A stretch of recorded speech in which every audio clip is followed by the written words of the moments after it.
So yun guys, update. Ito yung bago kong tanim. Ay, naglabasan na sila.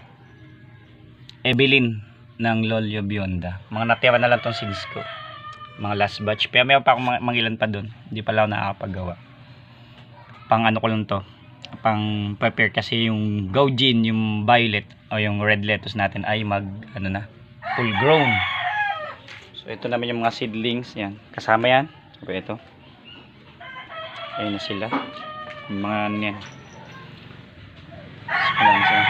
Stage by stage hanggang sa naging ganito na sila. Kasi ito yung mga natira pa na Gaujin. Yung iba kasi nasa labas na yung mga kasama niya. Hindi ko kasi sabay-sabay sila tinanim kaya sila ganyan. May mga malaki, may maliit. Yan. Tapos syempre ayan na. Ganda. Ito yung natiran lalik. Dalawa. Yan yung Evelyn. Ito man yung Olmeti.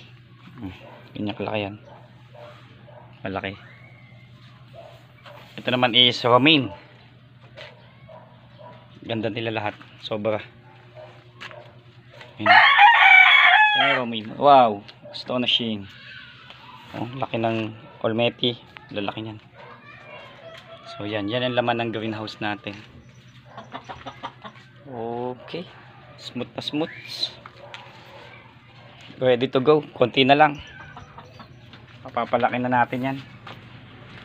So okay. Sige. Easy mo gawa mo. Alex Lettuce in a cup. Don't forget to subscribe.